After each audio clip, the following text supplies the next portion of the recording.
నమస్తే. Welcome to BRK women. నేను మీ స్వీయ వర్మ. ఈరోజు మనతో పాటు స్టూడియోలో ఉన్నారు family counsellor and motivational speaker K Madhavi గారు. నమస్కారం మాధవి గారు. నమస్కారం అండి. మాధవి గారు, తలకు మించిన అప్పులు చేసి వాళ్ళు చచ్చిపోవడమే కాకుండా వాళ్ళ కుటుంబాన్ని కూడా బలి చేస్తున్నారు. అసలు దీని మీద ఏం మాట్లాడతారండి మీరు? ఇప్పుడు ఉన్న ఈ క్వశ్చన్ బట్టి చాలా చాలా సెన్సిటివ్ క్వశ్చన్ మ్యామ్. ఇది చాలా సెన్సిటివ్. ఎందుకంటే ఒకటి, అప్పులు చేయడం ఏమో కానీ తను చనిపోవడము, ఫ్యామిలీని కూడా ఇబ్బంది పెట్టడం అనేది చాలా చాలా చాలా బాధాకరమైన. ఇబ్బందికరమైన, వినటానికి ఇబ్బందిగా అనిపిస్తుంది ఈ మాట. అతను చనిపోకుండా ఫ్యామిలీని కూడా చంపడం ఏంటి మాధవి గారు, మొత్తం ఫ్యామిలీని? ప్రాబ్లం అదే మ్యామ్. ఎందుకంటే ఫస్ట్ ఆఫ్ ఆల్ నాలెడ్జ్. వాళ్ళకి ఒక అప్పు తీసుకునేటప్పుడు రెండు రకాలుగా మాట్లాడదాం. ఇది ఒక్కటేమో పక్కన వాళ్ళని చూసి వీళ్ళు కూడా అవి కావాలి, అరే వాడు కూడా నాలాగే బతుకుతున్నాడు కదా, వాడికి ఎలాంటి ఎందుకు వస్తున్నాయి, నేను ఎందుకు సంపాదించలేకపోతున్నాను అన్న ఫీలింగ్లో బతికే వాళ్ళు చాలామంది ఉంటున్నారు. అంటే పక్కదానికంటే నాకు దగ్గర ఎందుకు లేదు, వాళ్ళకి ఎందుకు వచ్చాయి వస్తువులు, నాకెందుకు లేదు ప్రాపర్టీ అన్న ఫీలింగ్లో ఎదగడానికి ఇలా అప్పులు చేసి తనకు కావాల్సినవన్నీ సంతోషాలు తీసుకొని ఒక టైమ్ ఆఫ్ పీరియడ్ అది అప్పులు ఇవ్వలేక, తీర్చలేక, ప్రెషర్ పెరిగాక ఏం చేస్తాడు? తను పోయాడంటే ఫ్యామిలీని ఎవరు చూసుకుంటారండి? చూసుకోలేరు కదా. కాబట్టి తన చనిపోయి తన ఫ్యామిలీని కూడా చంపేసుకుంటున్నాడు. సో ఓకే, మీరు అన్నట్టు ఒక పాయింట్గా నేను ఆలోచిస్తే అతను చేసే పరిస్థితి కరెక్ట్ అనుకుందాం. అంటే అప్పులు చేశాడు కాబట్టి అతను వెళ్ళిపోతే ఇంకా అప్పులు ఎవరు తీరుస్తారు? ఫ్యామిలీ కూడా తీర్చలేదు. కానీ ఎవరు అధికారం ఇచ్చారండి తన ప్రాణం తీయడానికి? తన ప్రాణం తీయడానికే మన గవర్నమెంట్ అసలు అకార్డింగ్ టు కోర్ట్ లా మన ప్రాణం కూడా మనం తీయకూడదు. అలాంటి మనకి ఎవరు అధికారం ఇచ్చారు? నీకు పుట్టించే అధికారం నీకు లేదు, జన్మించే అధికారం కూడా నీకు లేదు. It natural process. కాబట్టి నువ్వు చనిపోయి నీ ఫ్యామిలీని చంపుతున్నావు అంటే నువ్వు ఎంత తప్పు చేస్తున్నావు అన్నది ఒక్కసారి తనకు తెలుసుకోవాలి. ఇంకో పాయింట్ కూడా ఉంటుందండి. తను చనిపోవడానికి కారణం ఫ్యామిలీ కూడా ఉంటుంది. తనకి ప్రెషర్ ఏంటంటే వాళ్ళకు ఉన్నాయి, మనకు లేవు. వాళ్ళ పిల్లలు బాగా చదువుతున్నారు, మన పిల్లలు చదవట్లేదు. వాళ్ళు బాగా బతుకుతున్నారు, మనం బాగా బతకలేకపోతున్నాం. నువ్వు బతకలేవు, నువ్వు చేయలేవు, నువ్వు చేతకాని వాడివి, ఇలాంటి మాటల ద్వారా కూడా ఇలాంటి పరిస్థితి తెచ్చుకొని తను ఎక్కడైనా ఒక చోట అప్పు చేసి అన్నా ఉన్న దాంట్లో సంతోషంగా లేకుండా అప్పు చేసి పప్పుగూడు అని అంటారు కదా, అంతే. అప్పు చేసి బిహేవ్ చేస్తున్నారు వీళ్ళు, అంతే కదా. అంటే నువ్వు ఏదైనా పర్వాలేదు, ఉన్న దాంట్లో ఇప్పుడు ఉన్న వాళ్ళు సంతృప్తిగా ఉండలేకపోతున్నారు, ఎక్కువగా కావాలి అంటే. ఒకప్పుడు ఇంత ఆలోచించండి. నేను చిన్న ఎగ్జాంపుల్, మనకి ఇప్పుడు మా తాతలు ముత్తాతలు, ఇప్పుడు మా అమ్మ నాన్నగారు వాళ్ళు కూడా మాకు ఒక రెండు రూమ్స్లో బతికిన వాళ్ళమే. తర్వాత అయిపోయింది. హ్యాపీగా 2 రూమ్స్లో ఉన్న పిల్లలకంటూ మా అందరికి ఒక రూమ్, ఒక కిచెన్, ఒక హాల్ ఉండేది.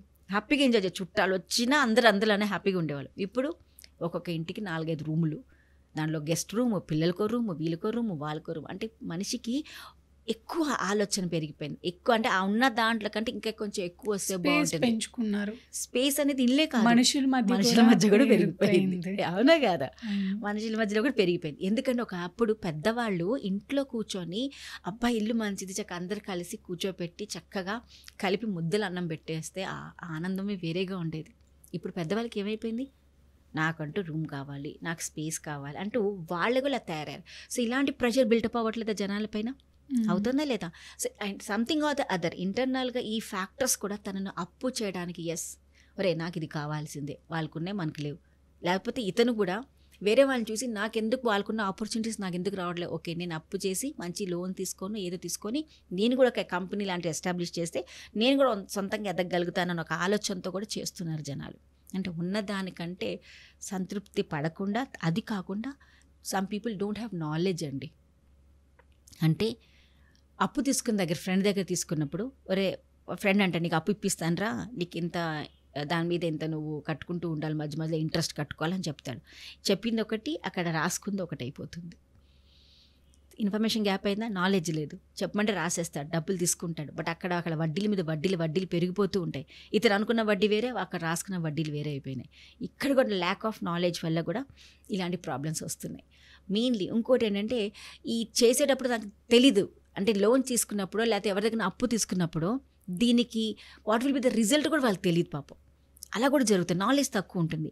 లేకపోతే ఈ లోన్ ఏదైతే తీసుకుంటున్నారో దీనికి ఎంత కట్టాలో వాళ్ళకి తెలీదు, ఎందుకు తీసుకుంటున్నారో కూడా తెలీదు. ఒక్కొక్కసారి వీళ్ళు తెలియకుండా కూడా వేరే వాళ్ళు వీళ్ళ ద్వారా కూడా ఇప్పించిన వాళ్ళు కూడా ఉంటారు. సో మనకి లాస్ట్లో కేసు ఏమొచ్చింది, అని చనిపోయాడు, తన ఫ్యామిలీని చనిపోయారు అని అంటాం. బట్ ఇలాంటి కేసెస్ కూడా జరుగుతున్నాయి ఇప్పుడు ఈ మధ్యకాలంలో. తన పేరు బినామీగా తన పేరు ఇచ్చేసేసి వాళ్ళు తీసేసుకుంటారు లోన్స్ అంతా. తను తెలీదు, ఏం లేదురా నువ్వు ఇక్కడ నిషాని పెట్టేసి సంథింగ్ అంటారు. పాపం వీడి పేరు చెప్పి వాళ్ళు తీసేసుకుంటారు. ఇప్పుడు ఎవరికండి లాస్ ఇక్కడ? అంటే ఇతను తెలియకుండా ఇతను పోతున్నాడు, ఫ్యామిలీ పోతుంది. So it is happening. అంటే అన్ని ప్రకారంగా జరుగుతున్నాయి ఇక్కడ. కాబట్టి ఒక వ్యక్తి తన జీవితంలో సక్సెస్ అవ్వాలి అని అంటే ఫస్ట్ ఆఫ్ ఆల్ అసలు వాడు ఏం పని చేస్తున్నాడో తెలిసి తగ్గట్టుగా చేసినాడు ఇలాంటివి రావు. And I request family also, మీ ప్రెషర్ అంటే మనం ఒక్కరిని చూసుకొని మనం ఎందుకు సమరపడిపోవాలి? అరే నీకున్న దాన్ని ఎలా ఎదిగితే బాగుంటుంది, దీన్ని ఎలా పెంచుకోవాలని ఆలోచించాలి. ఎంతైనా నువ్వు అప్పు చేసావంటే ఎప్పుడో ఒకప్పుడు అప్పు కట్టాల్సిందే కదా. నువ్వు అప్పు కట్టే అంత అప్పు తీసుకున్నాడు, నువ్వు ఆ పని చేయాలి. అంటే రేపన్నాడు నా దగ్గర వెనకాల అంత ప్రాపర్టీ ఉంది, నాకు రేపు నేను 2 లక్షలు అప్పు తీసుకుంటున్నా, బట్ నా వెనకాల ప్రాపర్టీ ఉంది, రేపు అమ్మినా కూడా నా ఆ అప్పు తీర్చగలుగుతాను అన్నప్పుడు ఆ అప్పు తీసుకోండి. ఎందుకంటే మన ప్రాపర్టీ పక్కన పెట్టి దీని ఇంట్రెస్ట్తో మనం కట్టుకోవచ్చు. కానీ నీది వెనకాల చూస్తే ఏమీ లేదు, నువ్వు అప్పు తీసుకున్నంతకాలం నీ మీద బర్డెన్ పెరిగినట్టే కదా. నువ్వు ఇంట్రెస్ట్ కట్టాలి, మొత్తం కట్టాలి. దీనివల్ల ఎవరు ప్రెషర్ అవుతుంది? నీకు, నీ ఫ్యామిలీకి. దీనికి సొల్యూషన్ ఏంటంటే చనిపోవటాలి.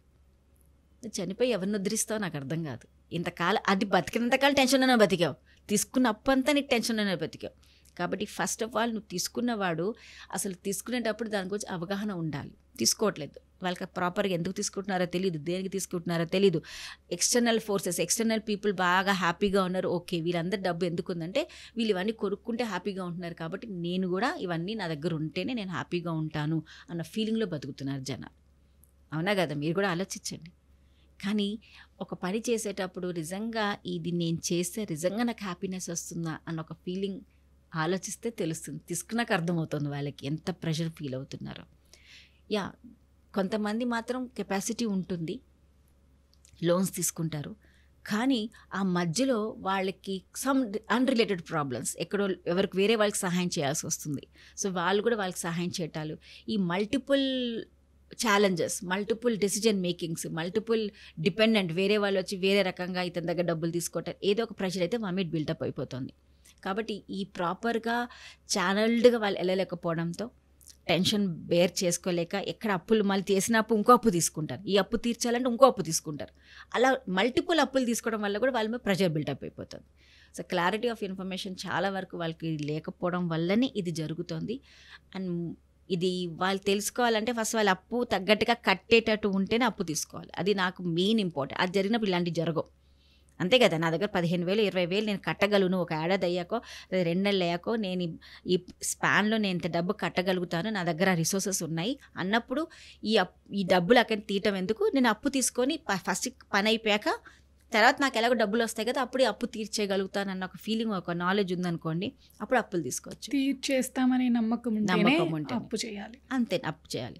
అప్పుడు నీకు టెన్షన్ కూడా ఉండదు కదా, మెంటల్ టార్చర్ అనుభవించక్కర్లేదు కదా. అది తీసుకున్నప్పటి నుంచి మెంటల్ టార్చరే, ఇంట్లో ఆయనకి టెన్షనే, ఇంట్లో ఫ్యామిలీ మెంబర్స్కి టార్చరే.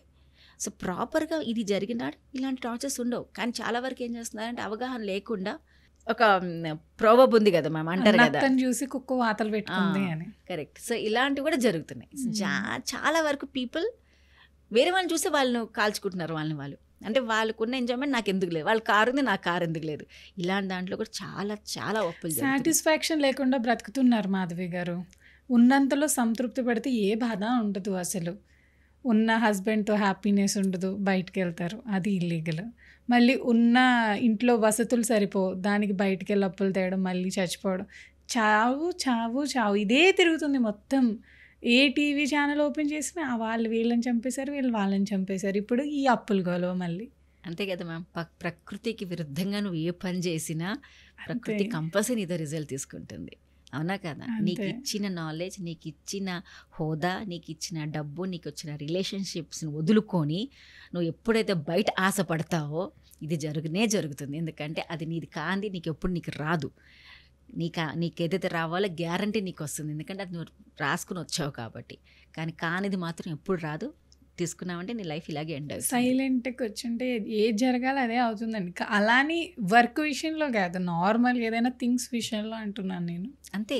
ఏది అని కాదు అనేది ఎదగాలి, మనిషి బాగా ఎదగాలి. అంటే నేను ఆ పని చేయాలంటే నాలో ఎలాంటి స్కిల్స్ పెంచుకుంటే నేను ఎదగలుగుతానన్న ఆలోచన రావాలి.